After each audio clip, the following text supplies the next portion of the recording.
Assalamualaikum warahmatullahi wabarakatuh. Perkenalkan, nama saya Dewi Anggraini dengan NIM 12016027. Saya dari Program Studi Akuntansi Syariah, Fakultas Ekonomi dan Bisnis Islam, Institut Agama Islam Pontianak. Pada kesempatan hari ini, saya akan menjelaskan terkait kerangka dasar penyusunan penyajian laporan keuangan syariah.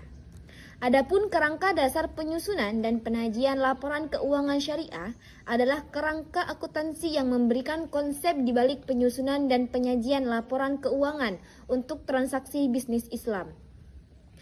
Beberapa dengan kerangka konseptual pelaporan keuangan biasanya mengacu pada prinsip-prinsip transaksi syariah dan karakteristik syariah. Adapun paradigma transaksi syariah itulah koperasi syariah didasarkan pada paradigma syariah bahwa Tuhan menciptakan alam semesta sebagai amanat kepercayaan ilahi dan saranan kebahagiaan bagi seluruh umat manusia untuk mencapai kesejahteraan material dan spiritual yang sejati. Paradigma mendasar ini menekankan bahwa dalam semua aktivitas manusia terdapat tanggung jawab dan nilai-nilai ketuhanan yang menetapkan perangkat dan moralitas syariah sebagai parameter baik dan buruknya, benar dan salah, dan berbisnis. Paradigma ini membentuk integritas yang membentuk karakter tata kelola yang baik dan disiplin pasar yang baik. Adapun asas transaksi syariah yang pertama adalah berdasarkan KPPLK, syariah transaksi syariah berdasarkan pada prinsip persaudaraan. Uhwah esensianya merupakan nilai universal yang menata interaksi sosial dan harmonisasi kepentingan para pihak untuk kemanfaatan secara umum. Dengan semangat saling tolong-menolong, transaksi syariah menjunjung tinggi nilai kebersamaan dalam memperoleh manfaat, sehingga seseorang tidak boleh mendapatkan keuntungan di atas kerugian orang lain. Uhwah dalam transaksi syariah berdasarkan prinsip saling mengenal ataupun ta'aruf, saling memahami, saling menolong, saling menjamin, dan saling bersinergi dan berrealisasi. Dan selanjutnya yaitu keadilan. Esensinya menempatkan sesuatu hanya pada tempat dan memberikan sesuatu hanya pada yang berhak, serta memperlakukan sesuatu sesuai posisinya. Implementasi keadilan dalam kegiatan usaha berupa aturan. Adapun prinsip muamalah yang melarang adanya unsur yang pertama yaitu riba. Unsur bunga dalam segala bentuk dan jenisnya, baik riba nasi'ah maupun fard. Yang kedua yaitu kelaziman, unsur yang merugikan diri sendiri, orang lain maupun lingkungan. Yang ketiga maisir, unsur judi dan sikap spekulatif. Yang keempat gharar, unsur ketidakjelasan. Yang kelima haram, unsur haram baik dalam barang maupun jasa operasional yang terkait. Yang selanjutnya yaitu kemaslahatan masalah. Esensinya merupakan segala bentuk kebaikan dan manfaat yang berdimensi duniawi dan ukhrawi, material dan spiritual, serta individual dan kolektif. Yang selanjutnya yaitu keseimbangan, tawazun.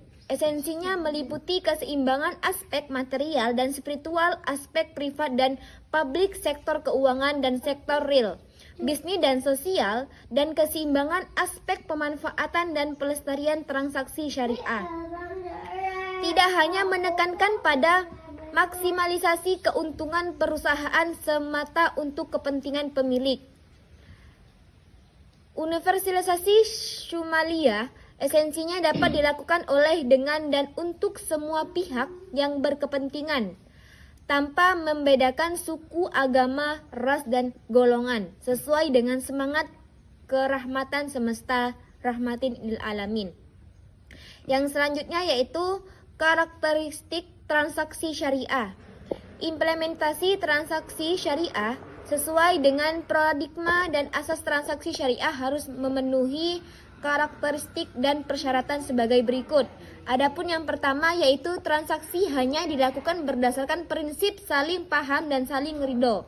Yang kedua yaitu prinsip kebebasan bertransaksi diakui sepanjang objeknya halal dan baik. Yang ketiga yaitu uang hanya berfungsi sebagai alat tukar dan suatu pengukuran nilai, bukan sebagai komoditas. Yang keempat yaitu tidak mengandung unsur riba. Yang kelima, tidak mengandung unsur kezaliman. Yang keenam, tidak mengandung unsur maisir. Yang ketujuh, tidak mengandung unsur gharar. Yang kelapan, tidak mengandung unsur haram. Yang kesembilan, tidak menganut prinsip nilai waktu dari uang, time value of money, karena keuntungan yang didapat dalam kegiatan usaha terkait dengan resiko yang melekat pada kegiatan unsur tersebut. Adapun yang ke-10 yaitu transaksi dilakukan berdasarkan suatu perjanjian yang jelas dan benar serta untuk keuntungan semua pihak tanpa merugikan pihak lain, sehingga tidak diperkenalkan menggunakan standar ganda harga untuk satu akad serta tidak menggunakan dua transaksi bersamaan yang berkaitan dalam satu akad. Yang 11 yaitu tidak ada distorsi harga melalui rekayasa permintaan maupun melalui rekayasa penawaran. Yang ke-12 yaitu tidak mengandung unsur kolusi dengan suap menyuap. Adapun karakteristik kualitatif laporan keuangan, karakteristik kualitatif merupakan ciri khas yang membantu informasi dalam laporan keuangan berguna. Bagi pemakaian terdapat 4 karakteristik kualitatif pokok, yaitu yang pertama dapat dipahami, yang kedua relevan, yang ketiga keandalan, yang keempat yaitu dapat dibandingkan. Adapun unsur laporan keuangan sesuai karakteristik, maka laporan keuangan entitasi syariah antara lain meliputi komponen yang pertama yaitu komponen laporan keuangan yang mencerminkan kegiatan komersial. Yang kedua, laporan posisi keuangan. Yang ketiga, laporan laba rugi. Yang keempat itu laporan arus kas. Yang kelima, laporan perubahan ekuitas. Dan yang keenam, komponen laporan keuangan yang mencerminkan kegiatan sosialisasi. Ataupun yang ketujuh, laporan sumber dan penggunaan dana zakat. Yang kedelapan, laporan sumber dan penggunaan dana kebajikan. Yang kesembilan, komponen laporan keuangan lainnya yang mencerminkan kegiatan dan tanggung jawab khususnya entitas syariah tersebut. Pengukuran unsur laporan keuangan yang itu yang pertama biaya historis dan yang kedua biaya kini, yang ketiga nilai realisasi atau penyelesaian.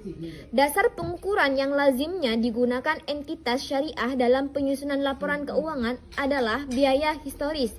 Ini biasanya digabungkan dengan dasar pengukuran yang lainnya. Misalnya persediaan biasanya dinyatakan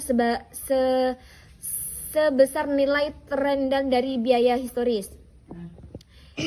Mungkin hanya itu yang bisa saya sampaikan dengan materi tersebut. Kurang lebihnya mohon maaf. Wabillahi taufiq wal hidayah. Wassalamualaikum warahmatullahi wabarakatuh.